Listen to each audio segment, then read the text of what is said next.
고니치와 올해와 연극 남자 데스.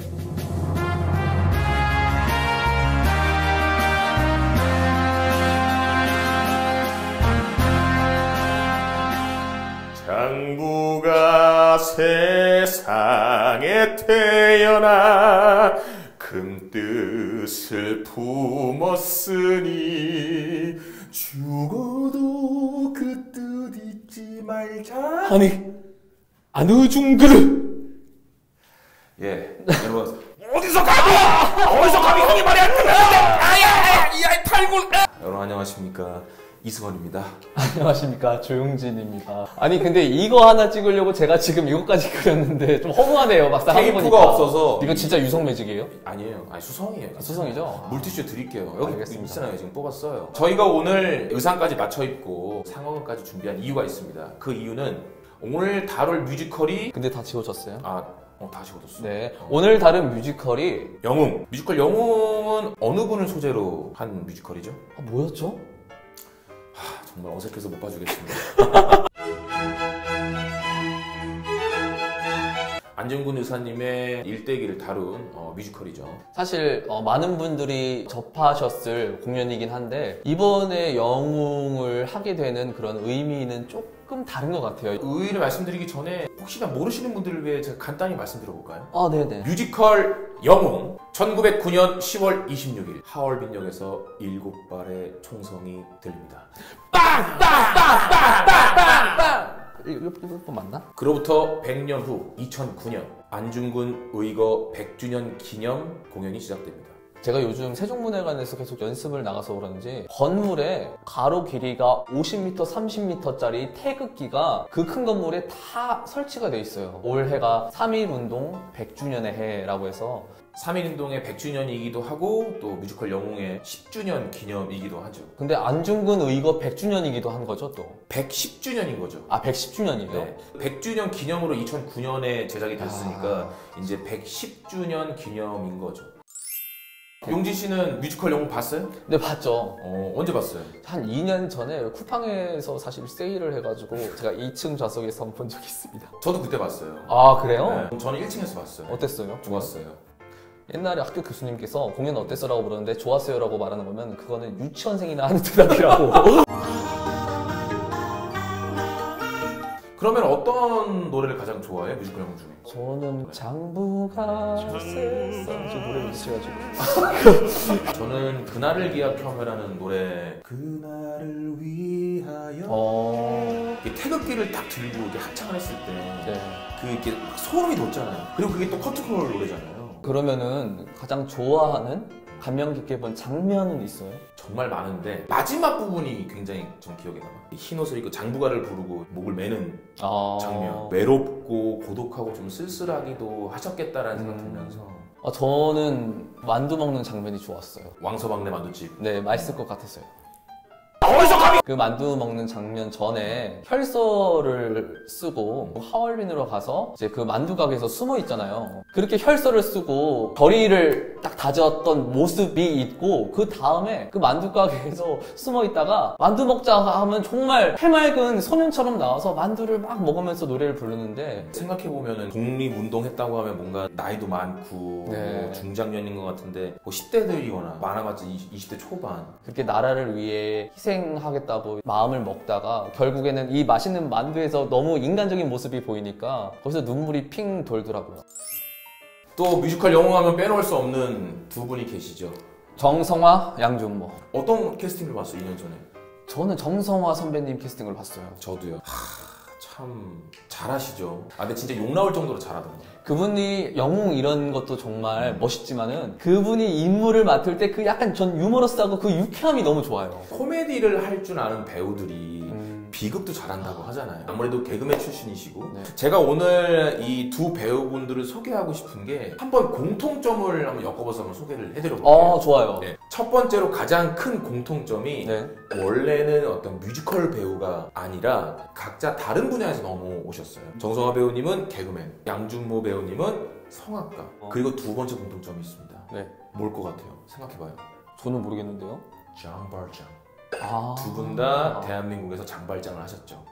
네, 첫 번째 장발장이 정성화, 그리고 그 다음 년에 정성화 배우님하고 양준모 배우님 더블 캐스팅으로 장발장을 하셨죠. 양준모 배우님은 대한민국에서 장발장을 하기 전에 먼저 일본에서 장발장을 하셨어요.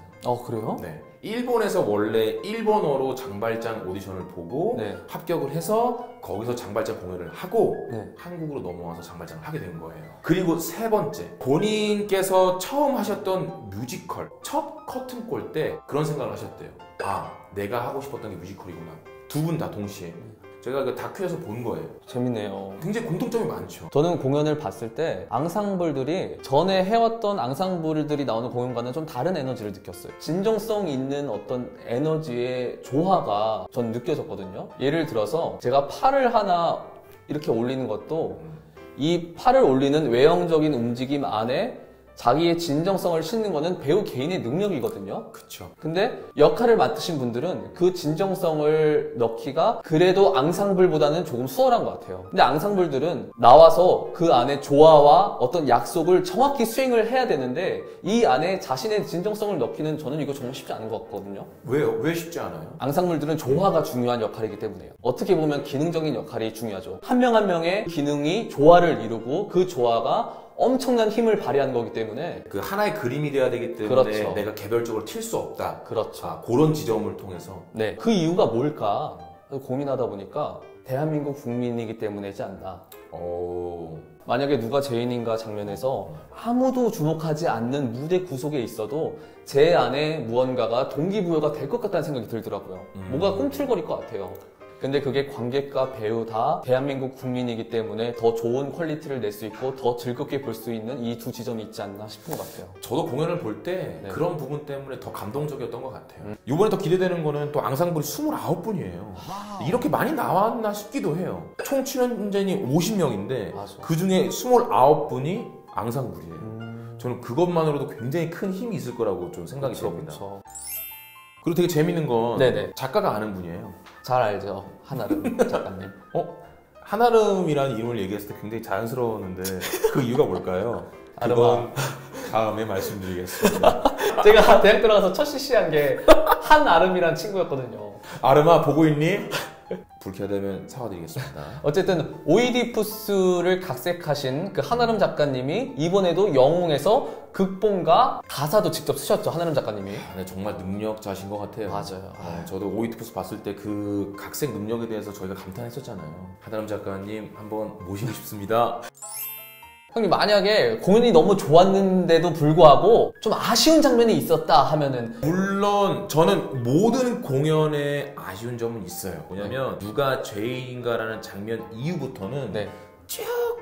아주 조금 요만큼 지루해지더라고요. 근데 그럴 법한 게 네. 누가 죄인인가 이전에는 굉장히 템포도 빠르고 행동 위주의 장면들이 벌어져요.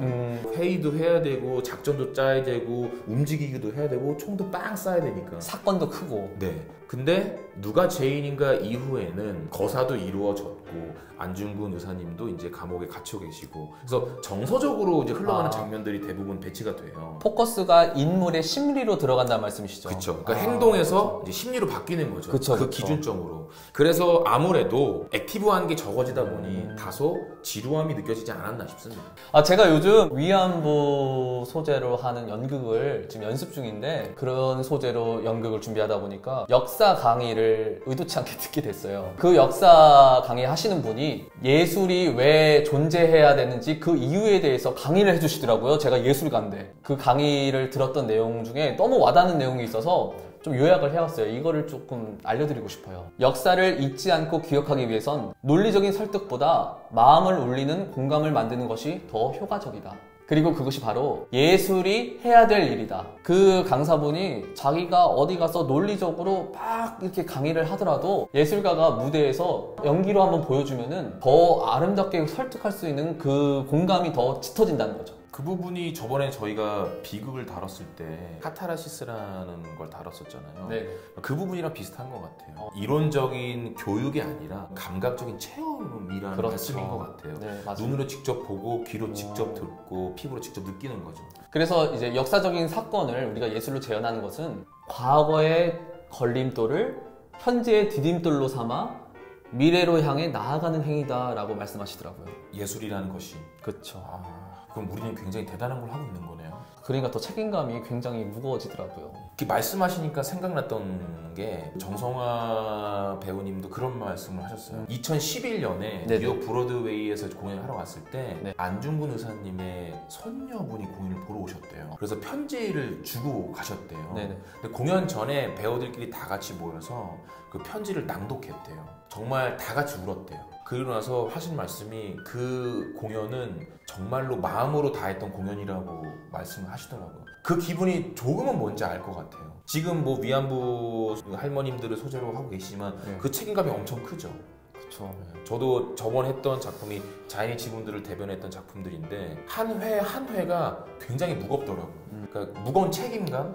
그러니까 그것이 뭐 연극이 혹은 공연이 해야 되는 하나의 역할일 수도 있는 거죠. 그런 의미에서 뮤지컬 영웅은 우리나라에서도 의미가 있지만 전 세계적으로도 조금 의미가 있는 공연이지 않은가 싶습니다. 셰익스피어 작품처럼 몇백 년 동안 이어지는 레퍼토리 공연이 됐으면 좋겠어요. 그럼 너무 좋죠. 네. 그리고 될 수 있을 것 같아요. 그럼 꼭 오디션 지원할 겁니다. 정성화, 양준모, 그리고 이승원, 장부가 죄송합니다. 뮤지컬 영웅은 세종문화회관 대극장에서 네. 3월 9일부터 4월 21일까지 합니다. 160분입니다. 그리고 할인 중에 굉장히 좋았던 할인이 있었어요. 가족 할인 30%, 1인당 800까지. 가족임을 증명할 수 있는 서류가 있으면 8명까지 30% 할인을 받을 수 있다고 합니다. 네, 꼭 놓치지 말고 할인을 받으시기 바랍니다. 자, 그러면은 자연스럽게 이제 연극으로 살짝 넘어가 볼까요? 살짝 넘어가지 말고 과감히 넘어가 볼까요? 알겠습니다. 네. 오늘은 어떤 연극을 준비해 오셨죠?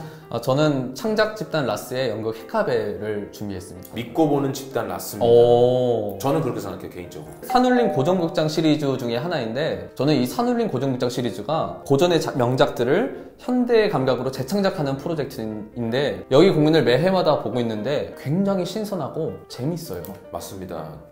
근데 혹시 이 작품을 선택하는데 어떤 개인적인 어떤 역사가 있는 건 아닌지 좀 의심스럽네요.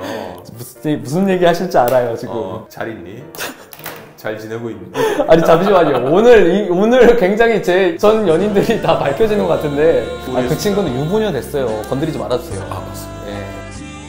어쨌든 이 연극 헤카베의 줄거리를 이제 간단하게 좀 말씀을 드려야 될 것 같아요. 이 헤카베는 트로이 전쟁에서 패한 나라의 왕비, 트로이의 왕비죠. 트로이의 왕비인 헤카베가 자신의 아들을 죽인 폴리메스토르의 눈을 뽑습니다. 그래서 재판정에 끌려가게 돼서 재판받게 되는 법정극이에요. 이 작품이 초연될 때가 2017년 3월 정도였는데, 그때 최순실 사건 청문회로 굉장히 핫했을 때거든요. 그래서 그 청문회를 모티브 삼아 법정극으로 각색을 했다고 합니다. 그러면은 원작을 각색을 한 건가요? 그렇죠. 근데 저는 여기까지의 내용만 보자면 이 연극이 그다지 흥미롭진 않아요. 그런데 제가 연출적으로 굉장히 재미있었던 부분이 한 부분 있어요. 이 연극에서의 헤카베에게 있어 중요한 순간들, 자신의 결백을 주장하거나 격한 감정을 드러낼 때 플라밍고를 춘다고 합니다. 갑자기 감정이 막 끌어오르거나 막 이렇게 될 때 짠! 짜잔! 네, 이렇진 않겠죠, 물론. 라스의 공연 중에 우리별이라는 작품이 있었는데 굉장히 신선했어요. 왜냐? 대사를 전부 랩으로 바꾼 공연이었어요. 우리별 잘 아시는 공연이죠? 네, 제가 했습니다. 랩으로 바꾼 것이 그냥 여흥거리로 바꾼 것이 아니고, 제가 봤을 때는 연극의 새로운 스타일을 제시하는 느낌이었어요. 그러한 점에서 굉장히 신선했고 재미있었는데, 이번 그리스 비극을 플라멩고와 결합한 것도, 사실 이 플라멩고와 그리스 비극은 정말 이질적인 것인데 이거를 조화롭게 어떻게 결합했는지 굉장히 궁금해지고, 라스의 공연은 이런 식으로 항상 기대가 되더라고요. 라스라는 집단 자체도 저뿐만 아니라 네. 팬층이 두터워요. 그런 것 같아요. 그리고 되게 젊은 집단입니다. 그리고 새롭게 시도하고 새로운 작품을 발굴해내고 기존에 있는 작품도 새롭게 각색하고. 형님은 어떤 연극 준비하셨어요? 저는 보고 왔습니다. 마침 공연 중이더라고요. 그래서 이제 이런 거 필요 없습니다. 오! 왜냐하면 제 머릿속에 다 있기 때문에. 아니, 갑자기 이 앞에 둔 제가 좀 여기서 자결하고 싶네요. 이 종이를 앞에 두고 읽은 제가 사랑에 빠진 극단이 하나가 더 생겨버렸어요. 극단 우서라는 집단의 작품인데 저도 공연을 보고 알았는데 이 극단 우서라는 집단이 5주년이 됐대요. 그래서 5주년 기념 공연으로 1년 동안 4작품을 올린다고 합니다. 그 중에 두 번째 작품이었던 거예요. 작품 이름은 가족입니다. 그리고 장소는 후암 스테이지, 그리고 일정은 3월 31일까지. 이 공연은 한마디로 제가 이렇게 짧게 줄이자면 이상적인 상업극, 이상적인 대중극이지 않을까라는 생각이에요. 내용은 굉장히 단순해요. 엄마가 있고 아주 어린 남매가 있습니다. 근데 이 엄마가 이 아이들이 초등학교를 들어가기도 전에 이 아이 둘을 집에 버리고 집을 나가요. 그리고 이 두 남매가 나이가 들어서 엄마를 찾아가는 과정이에요. 이게 끝입니다. 드라마 보면은 굉장히 단순한데요? 너무 뻔하고 너무 당연하고 사실은 너무 식상한 이야기죠. 근데 이렇게 단순한 이야기를 배우들의 연기력, 그리고 극작력, 그리고 배우들의 연습량으로 어마어마하게 풍성하게 채웠어요. 이 연극의 관전 포인트는 배우들의 연기력이라고 볼 수 있나요? 네, 배우들의 연기력인데 제가 공연을 보고 곰곰이 생각해봤어요. 근데 숨어있는 힘이 있더라고요. 극작력과 연출력이에요. 작연출을 한 분이 하시더라고요. 배우 출신이신 거예요. 알고 보니까 배우들이 이렇게 연기를 잘할 수밖에 없는 문장들을 만들어내고 그런 장면들을 만들어내셨더라고요. 그러니까 삼박자가 굉장히 잘 맞는 거예요. 배우들도 연기력이 좋은데 내 연기력을 마음껏 펼칠 수 있는 대본이 있고 동료들이 있고 한 거죠. 만약에 비평가 분들께서 보면은 다소 심심하고 다소 이렇게 멀멀한 연극이겠지만 배우들이나 일반 관객들이 보신다면 너무 만족할 만한 공연이라는 것. 1시간 반이 한 틈도 한순간도 지루할 틈이 없었어요. 근데 이렇게 공연에 대한 얘기를 들으니까 형님이 추천하신 공연은 본질적이고 좀 기본에 굉장히 충실한 연극 같고, 제가 추천한 연극은 기존에 해왔던 틀을 조금 다르게 해석하는 공연이었던 것 같아요. 이 취향별로 여러분들이 보고 싶으신 공연을 보면 좋지 않을까 싶어요. 맞아요. 약간 변화구라면 네. 저는 직구로 승부한 경우죠. 그렇죠. 네. 오늘 유익한 시간이 되었나 모르겠습니다. 오늘 소개해드린 세 작품, 돈을 얼마큼 쓰더라도 후회 없는 작품일 거라고 생각합니다. 그럼요. 그럼 여기까지 할까요? 자, 지금까지 연극 남자 감사합니다. 감사합니다. 짜짜짜짜! 짜짜짜!